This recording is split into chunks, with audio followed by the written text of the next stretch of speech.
بسم اللہ الرحمن الرحیم الحمدللہ رب العالمین والعاقبۃ للمتقین والصلاة والسلام علی سید الاشرف الانبیاء والمرسلین وعلی آلہ الطیبین الطاہرین المعصومین المنتجبین المنتخبین اما بعد فقد قال اللہ تعالی فی کتابہ المجید والفرقانہ الحمید وقولہ الحق وہو اصدق الصادقین بسم اللہ الرحمن الرحیم انما المؤمنون اخوہ فاصلحوا بین اخویکم واتقوا اللہ لعلکم ترحمون۔ پروردگار عالم اپنی پاک اور مقدس کتاب کے اندر رسپیکٹڈ مومنین و مومنات السلام علیکم ورحمۃ اللہ وبرکاتہ۔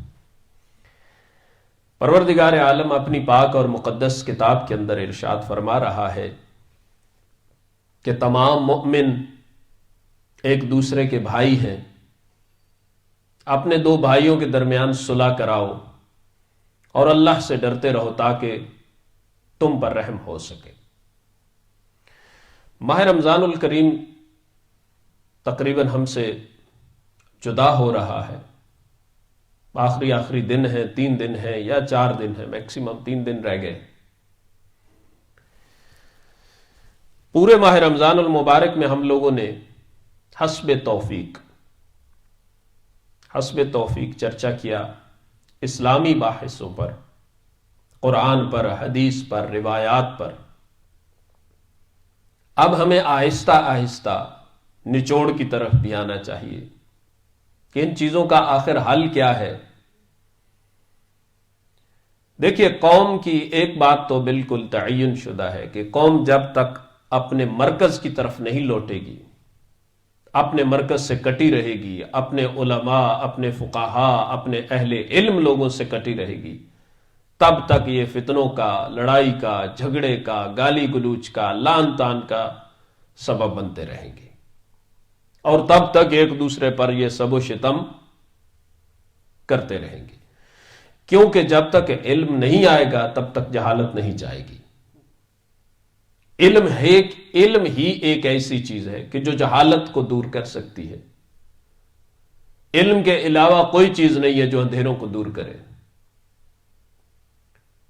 تو ہمارے لیے سب سے بڑا جو نمونہ عمل ہے وہ قرآن، رسول خدا اور ان کے اہل بیت اطہار علیہم الصلاۃ والسلام ہے۔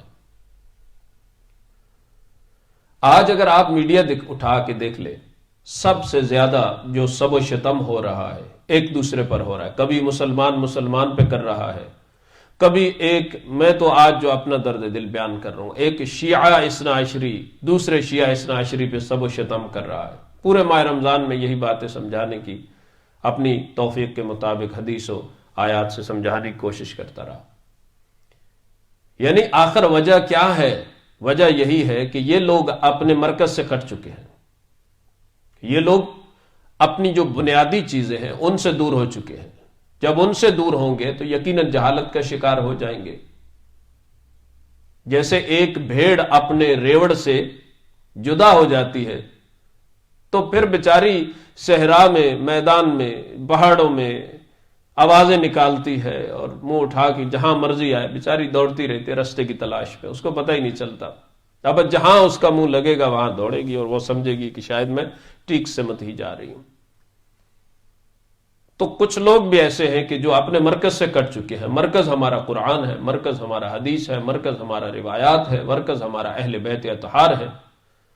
جب اس سے ہم کٹ جائیں گے تو یقیناً ہم گمراہی کی طرف چلے جائیں گے، اور پھر یہی ہوگا کہ ایک دوسرے کے لیے کینہ اپنے سینوں میں بھر کے بیٹھ جائیں گے، ایک دوسرے پہ بے گناہ سب و شتم کریں گے، ایک دوسرے کی ماں کو گالی دیں گے، ایک دوسرے کی نسل پہ لعنت نعوذ باللہ کریں گے۔ یہ صرف جہالت ہے۔ علم بیٹھ کے گفتگو کرنے کو کہتے ہیں، علم قلم ہلانے کو کہتے ہیں، اور ہم تو مکتب اہل بیت اطہار سے تعلق رکھتے ہیں۔ ہم نے تو شروع سے، ہمارے علماء فقہاء نے، کیونکہ ہمارے معصومین سے، قرآن سے یہی درس آیا ہے کہ ہم تو اس چیز کے قائل ہیں کہ قلم و کتاب ہو، قلم اور کتاب کی مار دینے کے حق میں ہے۔ نہ کہ ہم کبھی بھی کلاشن کوف، بندوق اور تلوار اور ایسے کلچر پہ تو ہم بلیو ہی نہیں کرتے جب تک کہ ہمارا گھر میں نہ کوئی گھس جائے، گھر کی دہلیز تک کوئی نہ پہنچ جائے، تب تک تو ہم اس کے حق میں ہی نہیں ہیں۔ یعنی بات ہمیشہ محبت کے ساتھ ہونی چاہیے۔ مسلمان کا سینہ اہل اسلام کے لیے محبت کا مرکز ہے، لہذا اس سینے میں کینہ رکھ کر اسے آلودہ نہیں کرنا چاہیے۔ حضرت رسول خدا صلی اللہ علیہ وآلہ وسلم نے مسجد خیف میں خطبہ دیتے ہوئے ارشاد فرمایا تھا کہ 3 چیزیں ایسی ہیں جن کی وجہ سے دلوں سے کینہ دور ہوتا ہے: اللہ کے لیے اخلاص عمل، اور مسلمان رہنماؤں کے لیے خیر خواہی، اور تیسرا مسلمانوں کی جماعت سے وابستگی۔ یہ تینوں چیزیں کافی میں جلد اول میں یہ روایت موجود ہے۔ کافی میں ہے کہ امام جعفر صادق علیہ الصلوۃ والسلام نے فرمایا، مومن مومن کا بھائی ہے، ایک مومن دوسرے مومن کے لیے بے منزلہ آنکھ اور رہنما کے ہے،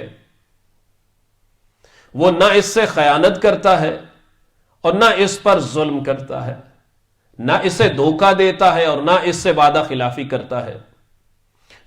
یہ کہ ایک مسلمان کا بھائی ہے، تو بھائی بھائی سے کس طرح یہ سب کچھ کر سکتا ہے؟ معصوم فرماتے ہیں وہ نہ اس پر ظلم کرتا ہے ایک دوسرے پر، نہ اسے فریب دیتا ہے، نہ دھوکہ دیتا ہے، نہ اسے بے یار و مددگار چھوڑتا ہے، نہ اس کی غیبت کرتا ہے، نہ اس سے خیانت کرتا ہے، اور نہ اسے محروم رکھتا ہے۔ رسول خدا صلی اللہ علیہ وآلہ وسلم نے فرمایا کہ جبرائیل نے ہر بار مجھے ایک نصیحت کی ہے کہ اے محمد صلی اللہ علیہ وآلہ وسلم، دل میں لوگوں کے بارے میں کینہ اور دشمنی نہ رکھو۔ یعنی یہ نصیحت اللہ کے حبیب کی ہمیں ہے کہ ہم کسی کے لیے اپنے دل میں کینہ نہ رکھیں، کسی کے لیے اپنے دل میں بغض نہ رکھیں، کسی کے لیے اپنے دل میں دشمنی نہ رکھیں، ماں سوائے کہ اللہ کے لیے دوستی بھی ہو، اللہ کے لیے دشمنی بھی ہو، اللہ کے لیے اٹھنا بھی ہو، اللہ کے لیے بیٹھنا بھی ہو۔ ظلم پسند نہیں کرتے ہم، کیوں؟ ہمارے امام نے ہمیں درس دیا ہے کہ تم مظلوم بنو، ظالم مت بنو۔ تو جو آدمی امام حسین علیہ السلام کو اپنا پیشوا مانتا ہے، امام علیہ السلام کا ماتم کرتا ہے، امام کے غم میں روتا ہے، امام کے اشعار کو بیان کرتا ہے، امام کے مقاصد کو لوگوں کے سامنے نکال کے لاتا ہے، وہ آدمی کیسے ایک دوسرے پر ظلم کر سکتا ہے؟ ارے ایک دوسرے کا بھائی بننا سیکھیے بھائی۔ اگر آپ کے اندر اختلافات ہیں تو ان کو دینی طریقے سے، علمی طریقے سے ان کو مٹائیں۔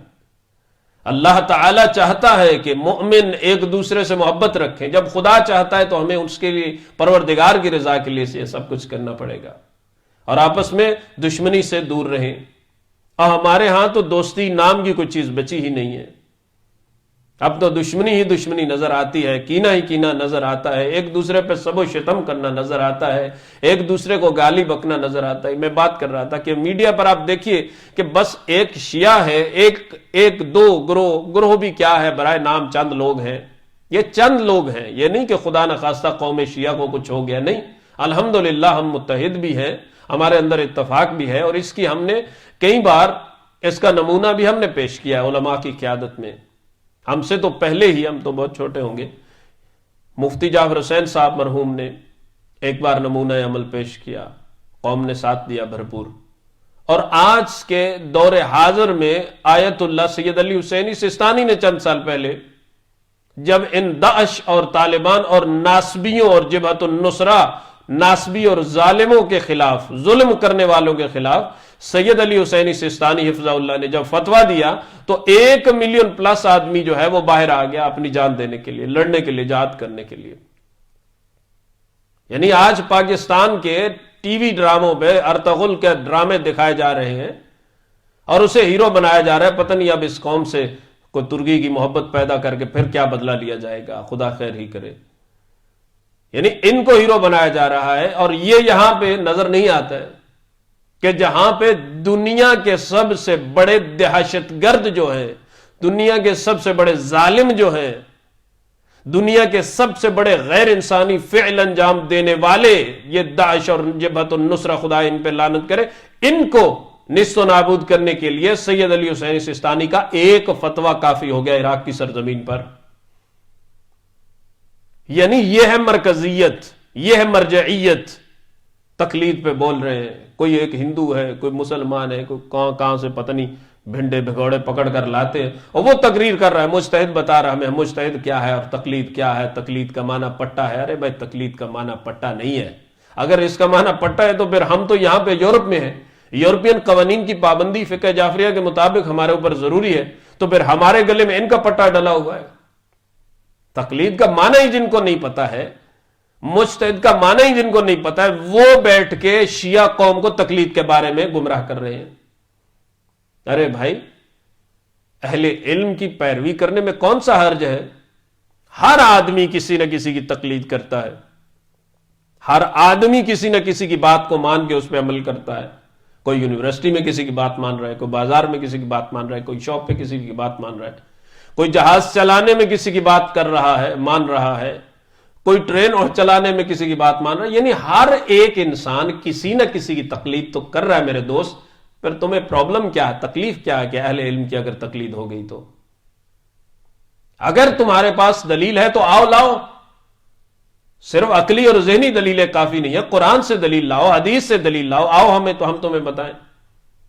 اور کچھ تو ایسے مشرک لوگ ہیں کہ قرآن میں سورہ جمعہ موجود ہے اور وہ سورہ جمعہ کا ہی انکار کر رہے ہیں، کچھ اس کا ترجمہ غلط کر رہے ہیں، اور کچھ کہہ رہے ہیں کہ سورہ جمعہ مطلب نماز جمعہ ہے ہی نہیں سرے سے. یہ کیسے لوگ کہاں سے پیدا ہو گئے؟ یہ کب پیدا ہو سکتے ہیں؟ یہ کب سر اٹھا سکتے ہیں؟ کہ جب آپ قرآن کا دامن چھوڑ دیں گے، جب آپ اہل بیت کا دامن چھوڑ دیں گے، جب یہ لوگ صرف اور صرف اہل بیت اطہار کا نام لے کر ہمارے جذبات سے کھیلتے ہیں، ہمارے سیدھے سادے لوگوں کے جذبات سے کھیلتے ہیں. ارے بھائی ان باتوں کو چھوڑو. قرآن کا حکم ہے انما المؤمنون اخوہ، مؤمنین آپس میں بھائی ہیں، مومنین مشرک نہیں، مومنین آپس میں بھائی ہیں. فَأَصْلِحُوا بَيْنَ أَخَوَيْكُمْ وَاتَّقُوا اللَّهَ لَعَلَّكُمْ تُرْحَمُونَ. تو مومن ایک دوسرے کے بھائی ہو. قرآن کہتا ہے اپنے دو بھائیوں کے درمیان صلح کراؤ اور اللہ سے ڈرتے رہو تاکہ تم پر رحم ہو سکے. سورہ حجرات میں پروردگار عالم آیت نمبر 10 میں یہ ارشاد فرما رہا ہے. یعنی یہ جو کام کرنے والے ہیں وہ تو کوئی نہیں کرتا. ایک دوسرے کے درمیان قرآن کہتا ہے صلح کراؤ اگر ان میں لڑائی یا جھگڑا ہو گیا ہے، یہ کوئی نہیں کرواتا، بلکہ اس میں اور دراڑیں ڈالتے ہیں، ایک دوسرے کو بیٹھ کے گالی بکتے ہیں. اللہ تعالیٰ نے ایسے اسباب کو حرام قرار دیا ہے جو لوگوں میں دشمنی کا سبب بنتے ہیں. قرآن مجید کہتا ہے انما یرید الشیطان ان یوقع بینکم العداوۃ والبغضاء فی الخمر والمیسر ویصدکم عن ذکر اللہ وعن الصلاۃ فہل انتم منتہون. قرآن کہہ رہا ہے کہ شیطان تو چاہتا ہے کہ شراب اور جوئے کے سبب تمہارے آپس میں دشمنی اور رنجش دلوا دے اور تمہیں خدا کی یاد سے اور نماز سے روک دے. تو کیا تم رک جاؤ گے؟ سورہ مائدہ آیت نمبر 91 میں. یعنی پروردگار عالم قرآن میں یہ بات واضح کر رہا ہے. مجھے ہنسی کسی اور بات پہ آ رہی ہے کہ خداوند متعال قرآن میں یہ واضح کر رہا ہے کہ شیطان تو یہ چاہتا ہے کہ شراب اور جوئے کے سبب تمہارے آپس میں دشمنی اور رنجش ڈلوا دے. اور جب ایک آدمی نشے میں دھت ہو کے نعوذ باللہ ان پاک ہستیوں کا ذکر کرتا ہے تو ہنسی نہیں آئے گی تو کیا کرے گا؟ یا ایک شراب فروش سارا دن بیٹھ کے سرے عام کسی سے نہیں ڈرتا، اللہ سے نہیں ڈرتا، رسول سے نہیں ڈرتا، خدا سے نہیں ڈرتا، ائمہ سے نہیں ڈرتا، قرآن سے نہیں ڈرتا، جہنم سے نہیں ڈرتا، ارے کسی چیز سے نہیں ڈرتا، یہ خدا سے کل مکلہ دشمنی کا اعلان کرتا ہے. سارا دن بیٹھ کے دکان پہ شراب بیچتا ہے اور وہاں شراب کے سائے میں بھی بیٹھ کر یہ آدمی بیٹھ کے فتوے دے رہا ہوتا ہے اور لوگوں پر لان تان کر رہا ہوتا ہے. کوئی بھی ہو، میں ہوں، کوئی ہو، استغفر باللہ، خدا موت دے دے مومن کو، لیکن شراب پینا اور شراب فروشی سے ہمیشہ دور رکھے، وہ موت اس سے بہتر ہے.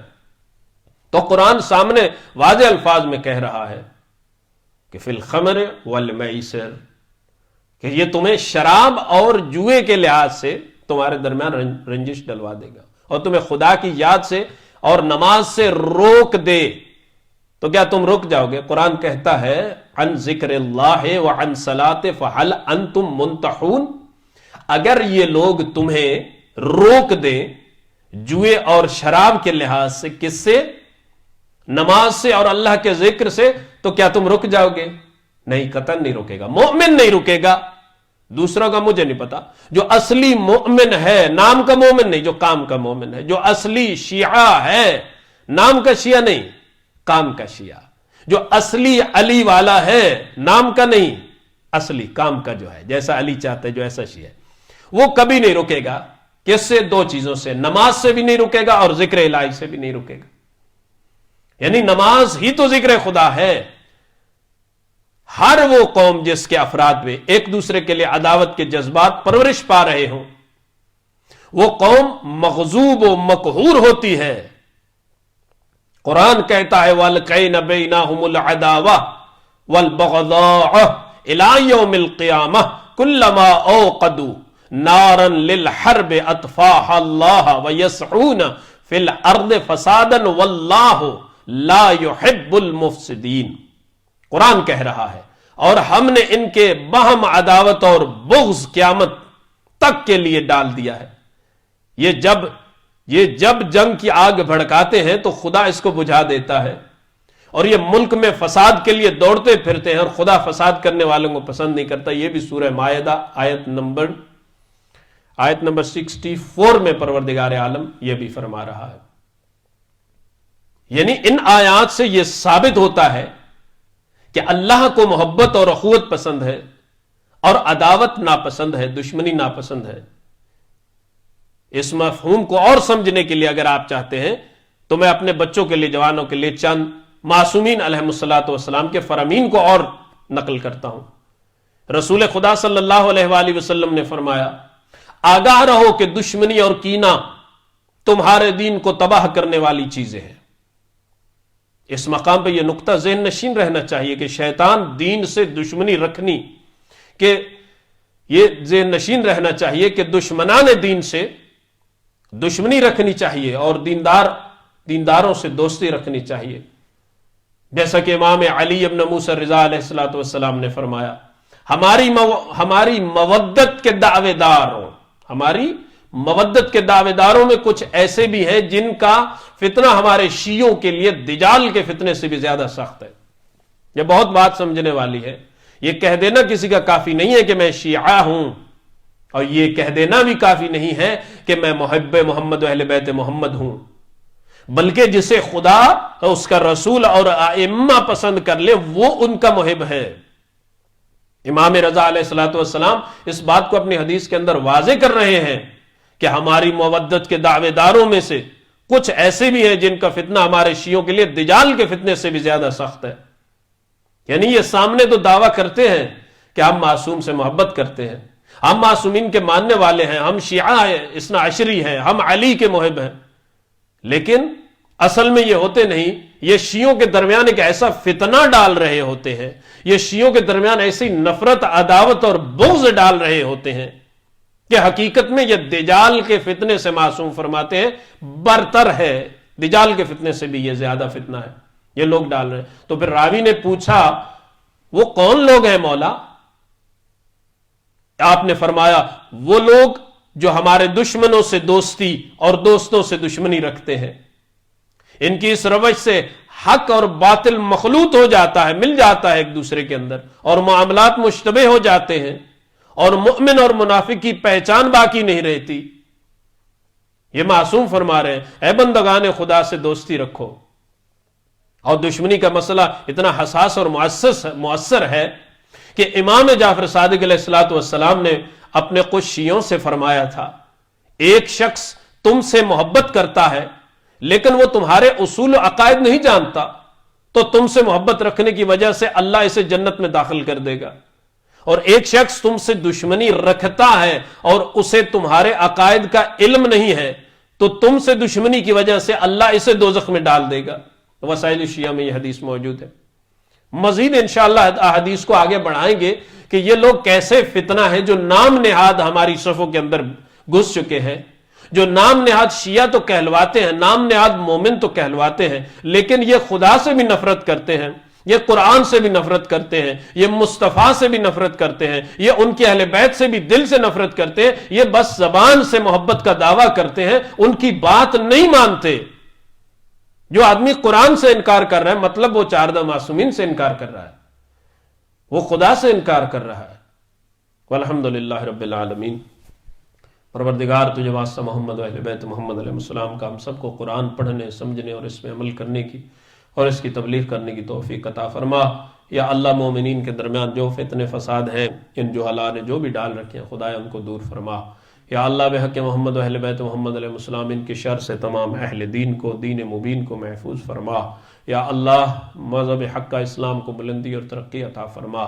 یا اللہ اس کرونا مرض سے بیمار کربلا کا صدقہ تمام مؤمنین و مومنات، مسلمین و مسلمات اور عالم انسانیت الا دشمنان محمد و اہل بیت محمد سب کو محفوظ فرما۔ یا اللہ تجھے واسطہ محمد و اہل بیت محمد علیہ السلام کا ہمارے بے روزگار مومنین کو روزگار عطا فرما، صاحب روزگاروں کے روزگار میں دن دگنی رات چگنی برکت اور ترقی عطا فرما۔ یا اللہ ہمارے بے اولاد مومنین و مومنات کو اولاد نورینہ عطا فرما، صاحب اولادوں کی اولاد میں کو نیک اور صالح فرما۔